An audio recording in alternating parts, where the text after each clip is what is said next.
carrion unk is real, and he's very strong and very scary. Now, I genuinely think this might possibly turn the Raider into the best caster in the game.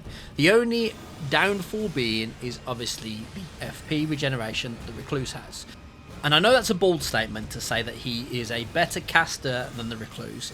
Obviously, right off the bat, the Recluse is going to be a stronger caster, even if you add his new Intelligence Mind relic on. Because she is a caster, and the Raider is an Unga he's a strength guy. But in terms of usability, the Raider will just outperform the Recluse, and there's a few reasons why. Let's get into it. First of all, and this is probably one of the most important reasons, the Raider has way more default Vigor than the Recluse. His default Vigor is 50. Even if you add the new relic in which lowers his Vigor by giving him Intelligence and Mind, you only lose, I think it's 12 Vigor, so he still has 38 Vigor. The Recluse's base Vigor at level 12 is 30. So you're always going to have more Vigor, which means you're going to be able to put more damage out because you're going to survive longer. The second one is Poise. Now, why is Poise important? Certain spells, like the Carrion Slicer, which is the spells really that you want to be using with the Raider, you want to be up nice and close and personal. A lot of mob enemies, or just a lot of enemies in general, when you're using things like the Carrion Slicer with the Recluse, you will just get knocked out of it because you don't have the poise to tank their attacks. The Raider has, I think it's 120 poise by default, which means you are going to be able to tank through most hits and essentially just keep using your Carrion Slicer, which generally means more DPS. Third one, stamina. Now, why is stamina important?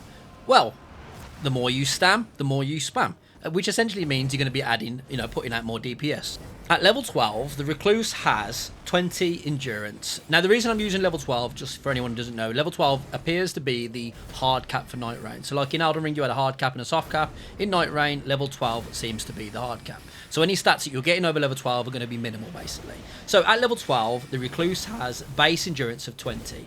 At level 12, the Raider has a base endurance of 31. When you add the Raider's new relic in, you only lose 5 endurance. So you're already off the bat at level 12, 26 endurance, which is obviously 6 more than the Recluse, which again means you can poise through the enemies, which means you can stamina through the enemies, and with things like Carrion Slicer, it allows you to spam more. Not only is the stamina, having more stamina important, what is also really important is Raider's skill, the Retaliate. When you use the Retaliate skill, it fills your stamina bar back up, which again, in turn, allows you to start spamming your spell again. So if you've got like Carrion Slicer, you can do like whatever it is, 6 or 7 Carrion Slicers, you're out of endurance, you use the Retaliate skill to fill your bar back up, you go straight back into spamming. Which again, when you work it out over time, it means you're going to be putting out more DPS than the Recluse can. Mostly because she has to back away, let her stamina refill, stuff like that. Now, again, I'm not saying that, one Carrion Slicer for the Raider is going to be stronger than one Carrion Slicer for the Recluse, or, Shattering Crystal or whatever sorcery. Pick your sorcery and add it in. I'm not saying that. What I am saying is, over time, with these abilities that the Raider has, you can put out more DPS because you're always in a position to be able to do that. So again, like rebuilding your stamina bar, you can do it almost instantly with his Retaliate skill. Your poise allows you to just poise through enemies, which means you're going to be putting out more DPS that way. So generally, when you're talking about damage over time, which is what DPS is, you can put out more damage than the Recluse can in that sense. But Mike, what about casting speed? Casting speed is really important. Well, my friend, casting speed is worked out from dex. The Raider has 16 dex at level 12. The Recluse has 16 dex at level 12. So the casting speed is the same. But Mike, surely his intelligence is way lower than the Recluse. Well, my friend, you'd be right on that one. At level 12, his base intelligence is a whopping 2, which is the same intelligence that I have in real life. And the Recluse's intelligence is 45, and that's what gives her S scaling in the intelligence, and that's what makes her so powerful. When you add this relic in, it adds 35 intelligence on top of his 2, which gives him 37. For those of you who can't work out the math, I couldn't work out the math, I had to use a calculator. It gives him a 37 intelligence. I've tested it, and the DPS between them is not that different. So whether it's an A scaling or a B scaling intelligence, I'm not quite sure. I don't have that answer for you. All I know is 45 intelligence for the Recluse versus 37 intelligence from the Raider isn't that much in terms of damage difference. Yeah, but Mike, what about his FP and the fact that the Recluse has an unlimited amount of FP with her regeneration skill? Now, you've got a point there. Obviously, you are going to have to work at getting Starlight Shards, but if you add certain relics in, which is the build that I'm going to show you in this video, you can actually make it so if you use things like Carrion Slicer, you won't even need FP. Because obviously things like Carrier Slicer take so little FP, you can essentially just spam it and you never really need to use the Starlight Shards. Obviously, if you're going to go for things like Rank Roll or Shattering Crystal or stuff like that, you are going to need to work at making his FP a lot larger and also hoarding Charlight Stars. What the fuck but is if you use him to his strengths, like Carrion Slicer or low FP requiring spells, you won't have a problem. Next point I want to add is it doesn't do anything to his strength. So you can still use the Raider as a strength character because you're still going to have high vigor, you're still going to have high endurance, you're still going to have his massive S scaling in strength. So if you run out of FP, just use an Unga Bunga weapon and that problem is solved. Obviously if you're using him for a caster, you want to be casting with him. But my point is, if you do run out of FP, which if I show you this build, you won't run out of FP, not unless, not if you utilise it in the right way, you can always just pick up any strength weapon and it will work.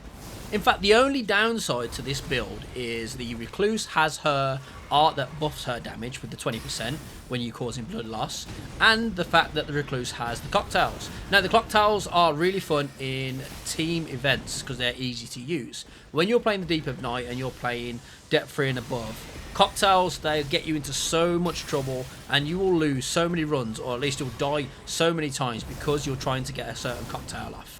So overall, if you want to play a caster in the Deep of Night, obviously you can use the Duchess with her new tank relic.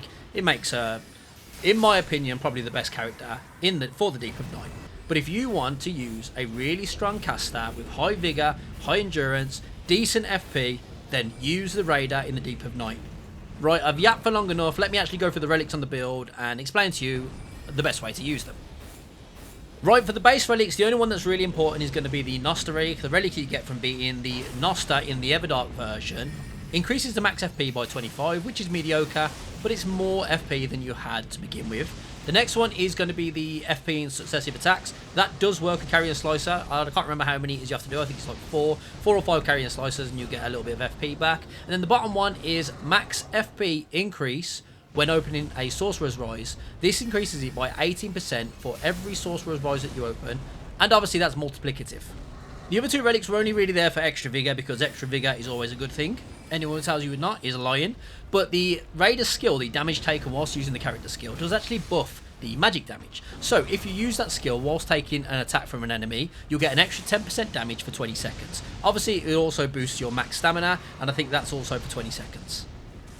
Now, moving on to the Deep of Night relics, I have God rolls for this build. So obviously, this build is going to be better for me right off the bat because I do have very good relic rolls for this build. Now, the top one is going to be the Raider's unique skill, which is hit with the character skill to reduce the enemy attack power. This will decrease the enemy damage coming in for, I think it's 9% for like 13 seconds, which is very specific, but that's just what the datasheet tells us. The next one is Improved Sorceries +2. This boosts your sorcery damage, all sorcery damage, so even the Recluse's cocktails, for 10%. And finally, Reduce FB Consumption does what it says on the tin. It reduces your FB consumption when using anything, basically. I think it's for 8%, but I could be wrong on that one. I'll have to double check. Now, the second one is obviously the important one. It's what turns the Raider into a caster. You essentially gain Mind and Intelligence, and you lose Vigor and Endurance. According to the Google Doc, you gain 35 intelligence and 9 mind, but you lose out on 8 vigor and 4 endurance, which means you lose 160 HP and you gain 45 FP. Now, I checked in Smithbox just to make sure the numbers were all the same, and Smithbox actually gives you slightly different numbers. It tells you lose 12 vigor and 5 endurance at level 12. As I mentioned before, the Google Doc hasn't led me wrong yet, so go with the numbers you're getting from the Google Doc. If it is different and Smithbox is right, I'll update it in the comments, but I will need to double check all of that. Next one is Improved Sorceries, which we've already gone over. The next one after that is increasing the max FP, which is a little bit different to the increased max FP on your normal relics. On the normal relics, it just gives you a +25. On the Deep of Night relics, it's actually a little different. It increases it by 15%, and they do stack. So essentially, you could run a free stack of max FP, which would give you an insane amount of FP. So it's always useful, and keep it in mind for someone like the Revenant class. It would make her life a little bit easier when using her. But yeah, increased max FP increases it by 15%. Final relic, Dormant Power, helps discover staves. Now obviously it's going to be really important because when you're playing with the Raider, when you beat bosses, you're offered things like Colossal Weapons. So, being offered staves when fighting bosses is obviously going to be a lot easier than having to run to forts and places like that to check for staffs. So, always run that if you can. And then the final two is improved carry and sword sorcery and magic attack power +4. Now, carry and sword sorcery, improved carry and sword sorcery gives you a 12% damage boost, and the magic attack +4 also gives you a 12% damage boost. Now, depending on what your build you're running, obviously try and run all of the same. So if you're running a carry and sorcery build, run 3, well technically you could run 6 carry and sorceries, but if you're running like a strength magic build with the Raider, you'd probably be better off running like 3 plus magic attack powers, because then if you pick up something like the Falling Star Beast, which obviously has a magic elemental on it, you get more damage that way. But it doesn't really matter. Like if you're going to be using sorceries plus magic power plus whatever sorcery school you're using, all of them are going to work and give you a damage boost. Now obviously I've got god tier roll relics for this, so your build, if you do mimic this, is going to be a little bit different. But any of the magic attack power-ups, any of the school sorceries, any of the improved sorceries, they're all going to work and they all stack. So use what you've got. Now if you want to know the numbers for the damage increases and stuff like that, obviously if you know how to use Smithbox you can take a look yourself, but if not, go into Google, type Nightreign Misc into the search bar, and it's the first Reddit post you come to. There'll be a doc in there which essentially leads you to the miscellaneous doc with all the information you could ever need for Elden Ring Nightreign. Right, final note for the build. There is a few things that you need to do to make it way more viable than it is just off the bat. You're going to want to pick up improved casting speed. There are two versions, there's a +1 and a +2. +1 gives you 30 virtual dex, +2 gives you 60 virtual dex. 60 virtual dex will be max casting speed, and this will be even faster than the Duchess at her base dex. The next ones will obviously be dependent on what you're doing, so if you're running like an intelligence build with the Raider and you're using like a strength weapon, pick up anything that has magic attack power up on it. If you're running pure sorcery build, pick up anything that has improved sorceries on. You want to pick up the magic scorpion charm if you find it, and also the godfrey icon, because that gives you an 18% damage boost on charged sorceries. So gamers, that is pretty much everything I've got to say about the build. Obviously it's a different one, it's unique. People are going to not really trust it until they try it, but try it out and I promise you will have a lot of fun. Obviously the only caveats to it are you have to run around trying to find staves. That's why the dormant power helps find staffs is a really good one to use. Other than that, you can obviously just run to forts and places like that to pick up staffs. You will find something that you'll be able to use. I mean, even Glintstone Pebble, when you have enough FP, you can just literally stand afar and spam that. So there is plenty of ways to run this build, and it is honestly viable. It's way more viable than I thought it would be. I've used this in depth 3. I haven't used it in depth 4 and 5 yet, but it's viable in depth 3, which, you know, Recluse has a very tough time in depth 3. So if you want a better casting option for the Deep of Night, I genuinely think the Raider is a better option. Obviously you're going to have a tough early game, but you have a tough early game with pretty much any character you run in, with the exceptions probably being Wilder and the Duchess. But gamers, if you have a way to make this build even stronger, let me know in the comments, because obviously it will help out people who plan to use this build. As always, catch you on the next one. Stay safe. Peace.